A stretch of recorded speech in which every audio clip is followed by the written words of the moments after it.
পর্যন্ত পারবে না ইনশাআল্লাহ। আজকাল অনেকে এসে এই আধুনিক যুগে টিটকারি মারতে পারে যে কি বলেছে তোমার পীর, কি বলেছে আকাবির, এগুলো সব ছাড়ো, খালি কোরআন হাদিস ধরো। লেকিন বাস্তবতা হলো কোরআন হাদিস তুমি ধরবা কিভাবে? কোরআন তো তোমার উপর নাজিল হয় নাই রে পাগলা। হাদিস তো আল্লাহ নবী সাল্লাল্লাহু আলাইহি ওয়াসাল্লাম ডাইরেক্ট তোমার সামনে বলে দিয়ে যায় নাই। তাহলে এই কোরআন এবং এই হাদিস তোমার পর্যন্ত আসলো কাদের মাধ্যমে?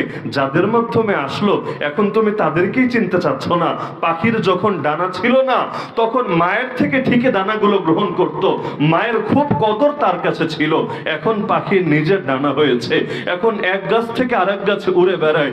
এখন তার মাও লাগে না, এখন তার শৈশবের স্মৃতিও স্মরণ করা লাগে না। তো এই জাতির বাস্তবতা হয়েছে এটা।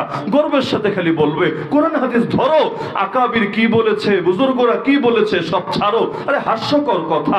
আপনি যদি ইসলামের দলিলের বিবেচনায়ও দেখেন, ইসলাম তো আমাদেরকে শিখিয়েছে ইসলামের দলিল হলো চারটা, শুধু কোরআন এবং হাদিস না। কোরআন হাদিস তো আছেই, পাশাপাশি ইজমাও আমাদের শরীয়তের দলিল, কিয়াসও আমাদের শরীয়তের দলিল। কেউ যদি বলে আমি শুধু কোরআন হাদিস দেখব, ইমামরা কি বলেছে দেখব না, তাহলে অনেক ক্ষেত্রে সে তো ইসলামের অনেক বিধানের উপর আমলই করতে পারবে না।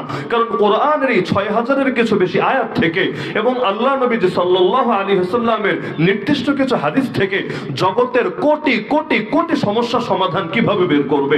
এই যে আজকের যুগের ব্যাংকিং বলেন, শেয়ার বাজার বলেন, অর্থনীতি বলেন, রাজনীতি বলেন, এই বিমান বলেন, মোবাইল বলেন, আধুনিক যত সাবজেক্ট বলেন, এগুলোর নাম কি কোরআনের পাতায় পাতায় পাবেন? এগুলোর নাম কি আল্লাহ নবীর হাদিসের পাতায় পাতায় পাবেন? তাহলে এগুলো বের হবে কিভাবে? আমার মতো নাদান, আমার মতো মূর্খরা তো আর গবেষণা করে করে বের করতে পারবে না। সবাই যদি এত বড় গবেষক হতো তাহলে সবাই আবু হানিফা হতো, সবাই আহমদ হতো, সবাই মালিক হতো, সবাই শাফেঈ হতো। সবাই যদি গুরু হতো, শিষ্য হতো কে? সবাই যদি পীর হতো, মুরিদ হতো কে? সবাই যদি লেখক হতো, পাঠক হতো কে? তার মানে কোন সমাজের সবাই গবেষক হবে এটা অতীত সম্ভব ছিল না, এখনো সম্ভব না। আপনারা যারা কোরআনের অনুবাদ পড়েন, কোরআনের তাফসীর পড়েন, আপনারা যারা হাদিসের কিতাবগুলো মাঝে মধ্যে পড়ার চেষ্টা করেন, কোন বাপের বেটার হিম্মত আছে সে দাঁড়িয়ে বলবে হুজুর আমি শুধু এভাবে রিডিং পড়ে পড়ে জগতের সব সমস্যার সমাধান এখান থেকে বের করে আনতে পারবো? সাহাবী কি বলেছে তাও দেখা লাগবে না, ইমামরা কি বলেছে তাও দেখা লাগবে না, বুজুর্গরা কি বলেছে তাও দেখা লাগবে না, এটা কোশ্চিন কালেও সম্ভব না। এমনকি আমরা যারা মুফতি হিসাবে নিজেদেরকে পরিচয় দেই, তারা পর্যন্ত কোনো একটা মাসালায় ফতোয়া দিতে গেলে আগে 10 বার দেখে নেয় যে আমাদের বুজুর্গরা এই মাসালায় কি বলে গিয়েছেন, হিন্দুস্তানের বুজুর্গরা কি বলেছেন, পাকিস্তানের বুজুর্গরা কি বলেছেন, আরব বিশ্বের বুজুর্গরা কি বলেছেন। কারণ আমি সাধারণ একজন মানুষ, আমার বুঝে তো ভুল হতে পারে, আমার গবেষণায় তো ভুল হতে পারে। গোটা জাতি একসঙ্গে ভুল করবে না, এটা হাদিসেই আছে। আল্লাহ নবী বলেন ইন্নাল্লাহা লা ইয়াজমাউ উম্মতি আলা দালালা, নিশ্চয়ই আল্লাহ আমার উম্মতকে একসঙ্গে গুমরাহের উপর এক করবে না। সুতরাং সবাই গুমরাহ হবে এটা কখনোই সম্ভব না।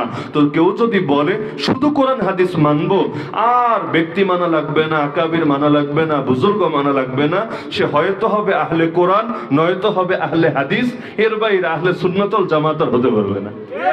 বলবেন কিভাবে? কারণ আহলে সুন্নাত ওয়াল জামাত, এই জামাত মানেই হলো সাহাবায়ে কেরাম। আহলে সুন্নাত ওয়াল জামাতের অর্থই হলো আমরা নবীর আদর্শ মানি, নবীর সাহাবীদেরকেও মানি। তো কেউ যদি বলে খালি কোরআন মানি, হাদিস মানি, সাহাবী গেল কোথায় রে ভাই? আর সাহাবী যদি না মানো তাহলে জগতের হাজারো সমস্যার সমাধান জিন্দেগিতেও বের করতে পারবা না। তো এখন এই অঞ্চলগুলোতে বিভিন্ন ভাবে বড় একটা তিক্ত বাস্তবতা হলো এটা, যখন মনে করেন আমাদের পায়ের তলায় মাটি নাই, দেয়ালে পিঠ থেকে গেছে, সে ব্রিটিশ আমলের পরে কখনো এই জমিনে একসঙ্গে 1300 আলেমকে গ্রেফতার করা হয়েছে, একসঙ্গে 1300 জনকে বছরের পর বছর কারাগারে, আমার মতো কারাগারে সেখানে হতভাগ্য জীবন যাপন করতে হয়েছে, আমার জানা নাই। সেটা একেবারে সেই 47 থেকে শুরু করে 2024, যখন পরিস্থিতি এতটা গুরুতর। আমাকেও রিমান্ডে ছোটখাটো এক অফিসার কথা প্রসঙ্গে জিজ্ঞাসা করেছিল, হুজুর আপনার অপরাধ কি বলেন তো? মানে এক একদিন তো সামনে এক একজন আসে, ওই নতুন নতুন করে একই প্রশ্ন, নাম কি, ঠিকানা কি, এইটা কি, ওইটা কি, তো এর মধ্যে আরেকটা হলো আপনার অপরাধ কি। তো এখন আমাকে কি মামলায় ঢুকানো হয়েছে সেটা পর্যন্ত আমি তখনও জানি না। মানে পত্রপত্রিকায় রিপোর্ট হচ্ছে, টেলিভিশনে রিপোর্ট করছে, কিন্তু আমাকে এটা পর্যন্ত বলছে না যে হুজুর আপনার নাম এই মামলা দেখানো হয়েছে, এই মামলায় আপনাকে কোর্টে তোলা হচ্ছে। এখন দেখি যে হাজার হাজার আলেম, হাজার হাজার না শত শত আলেম, 1300 জন একসঙ্গে বন্দী আছে। এখন সুনির্দিষ্টভাবে আমার বিরুদ্ধে কি অভিযোগ পুরো রিমান্ডের মধ্যে আমি এটা জানি না। তো এখন হঠাৎ এসে জিজ্ঞাসা করলো, বলেন তো আপনার অপরাধটা কি? তা আমি এখন বলবো কিভাবে? তা আমি দুঃখ করে মনের আফসোস নিয়েই বললাম, আমার দৃষ্টিতে আমার সবচাইতে বড় অপরাধ হলো বাংলাদেশে জন্ম নেওয়া। যদিও এটা আমার হাতে না, কে কোন দেশে জন্ম নেবে এটা তো আর আমাদের হাতে না, আল্লাহ তাআলার ফয়সালা। কিন্তু মনের দুঃখে বলে ফেললাম যে আমার দৃষ্টিতে আমার সবচাইতে বড় অপরাধ বাংলাদেশে জন্ম নেওয়া। এজন্য আজকে এই পরিস্থিতিতে ভুগতে হচ্ছে। না হলে আমি আমার জীবনে এমন কিছু করি নাই যার জন্য আমাকে এখন এই লাঞ্ছিত জীবনে এসে প্রবেশ করতে হবে। আমার ধারণা ছিল এই কথা বলার পরেই মনে হয় দুই একটা ধমক টমক শুনবো, অথবা কোনো একটা পানিশমেন্ট আমার উপর এসে পড়বে। কিন্তু কথা দিল থেকে বের হলে দিল ছুঁয়ে যায়, আর মুখ থেকে বের হলে কানও অতিক্রম করে না।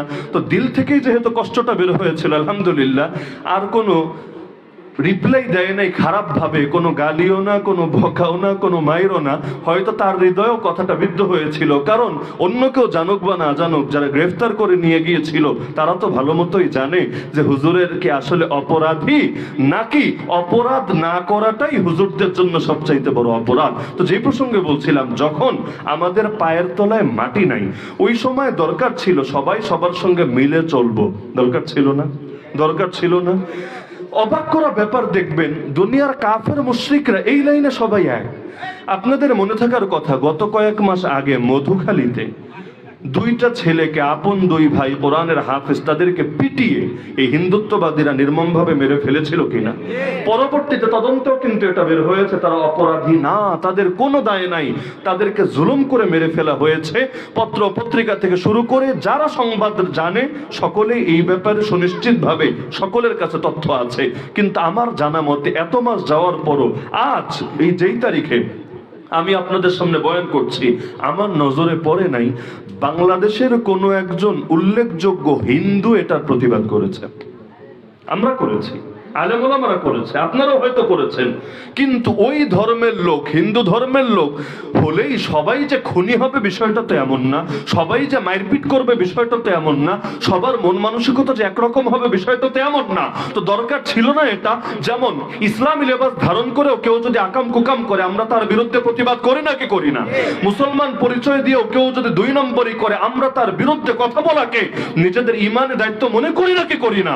তো এখন সে হতে পারে হিন্দু, কিন্তু সে যখন দেখছে কাজটা অন্যায় হচ্ছে, দরকার ছিল না প্রকাশ্যে এটার বিরুদ্ধে তারা প্রতিবাদ করবে, ফেসবুকে লেখালেখি করেই হোক, মিডিয়ার মধ্যে বিবৃতি জানিয়েই হোক, দরকার ছিল নাকি ছিল না? আরে বলেন না, ছিল নাকি ছিল না? কিন্তু তার দলের একজন কাজ করেছে, কাজটা অন্যায় হলেও এর বিরুদ্ধে সে প্রকাশ্যে মুখ খুলতে যাচ্ছে না। তার মানে এই রকম মজবুত ঐক্য হয়ে গিয়েছে যে নিজের ভাইয়ের বিরুদ্ধে কখনো বলবে না। যেমন ভাবে কাক কাকের গোশত খায় না, তারাও একজন আরেকজনের গোশত খাবে না। ইহুদিদের হালত দেখেন, খ্রিস্টানদের হালত দেখেন। আরে এক ধর্মের লোক বাদ দেন, ইহুদি এক মেরুর জাতি, খ্রিস্টান আরেক মেরুর জাতি, ওদের মধ্যে সম্পর্ক হলো সাপ আর বেজির মতো। সাপ আর বেজির যেমন মহাব্বত হয় না, ইহুদি আর খ্রিস্টানের অতীতে মহাব্বত হয়েছে এমন নজির খুঁজে পাওয়া যায় না। কিন্তু এই যুগে দেখবেন ফিলিস্তিনকে দমানোর জন্য, মুসলমানকে মারার জন্য ইহুদিও যেই সুরে কথা বলে, খ্রিস্টানও একই সুরে কথা বলে। একদিকে ইহুদিবাদী ইসরায়েল এসে মুসলমানকে মারে, আরেকদিকে খ্রিস্টবাদী আমেরিকা পেছন দিয়ে তেল মর্দন করতে করতে তাদেরকে শক্তিশালী করে রাখে। তাহলে ভিন্ন ভিন্ন ধর্মের লোক হয়েও এই ইস্যুতে তারা এক হয়ে গিয়েছে। এমনকি এই আজকে যেই তারিখে আমাদের বয়ান হচ্ছে, এই যে ইংল্যান্ডের দায়িত্বশীল ছিল এতদিন পর্যন্ত প্রধানমন্ত্রী ঋষি সুনাক, ভারতীয় বংশোদ্ভূত, কিন্তু ইংল্যান্ডে সেই ব্রিটেনের মধ্যে দায়িত্ব পেয়ে গিয়েছিল যে কোনো ভাবে। এই বেচারা তো প্রকাশ্যে নেতানিয়াহুর বন্ধু হয়ে ইসরায়েলে গিয়ে ইসরায়েলের বিরুদ্ধে প্রতিবাদ না করে উল্টো টিটকারি মেরেছে হামাসকে, বলেছে আমরা তোমাদেরকে অস্ত্র দেব, অস্ত্র বিক্রি করব, তোমাদেরকে সাহায্য করব, তোমরা যে কোনো মূল্যে জঙ্গিদেরকে দমন করো, তোমাদের সাথে আমরা আছি। যদিও আলহামদুলিল্লাহ সুম্মা আলহামদুলিল্লাহ আজকে অর্কেচ্ছা খতম হয়ে গিয়েছে। যে ক্ষমতা নিয়ে ইসরায়েলের পাশে দাঁড়িয়েছিল, ক্ষমতার গদি উল্টে গিয়েছে, এবং যেই ব্রিটিশরা 190 বছর পর্যন্ত আমাদের উপর জুলুম করেছে, এখন সেই ব্রিটেনে 34 জন বাংলাদেশি সংসদ সদস্য হওয়ার জন্য প্রতিযোগিতা চালিয়ে যাচ্ছে। তো যেই প্রসঙ্গে বলছিলাম যে কাফের মুশরিকরা ঐক্যবদ্ধ হয়েছে নাকি হয় নাই? বাংলাদেশের নাস্তিকরা আমাদের বিরুদ্ধে ঐক্যবদ্ধ নাকি ঐক্যবদ্ধ না? তো দেখবেন ঘুরে ফিরে সব বাতিলই মোটামুটি ঐক্যবদ্ধ কম বেশি, লেকিন আমরা ঐক্যবদ্ধ তো দূরের কথা, ঐক্য শব্দটা উচ্চারণ করাও যেন আমাদের জন্য পাপ। দরকার ছিল কি জানেন? দরকার ছিল প্রত্যেকে এই চিন্তাটা করা যে আমার দল কি বলল, তার দল কি বলল, এটা দেখার বিষয় না। যেটা ভুল সেটাকে না বলবো, যেটা সঠিক সেটাকে হ্যাঁ বলবো। আমরা কোরআন এবং সুন্নাহর আলোকে বিচার বিশ্লেষণ করব। যদি কোরআন এবং সুন্নাহর আলোকে প্রমাণিত হয় আমার বাপ ভুল বলেছে, সেই বাপের কথাকে বাদ দেব। আমার শায়েখ ভুল বলেছে, সেই কথাকে বাদ দেব। কিন্তু আমরা আমাদের দল ঠিক রাখতে গিয়ে ইসলামকে কাটছাট করব না। একটা ছোট ঘটনা শোনাই। ভারতে এক হুজুর এক হিন্দু দোকান থেকে বাকি খেত। অনেক সময় আপনারা হয় না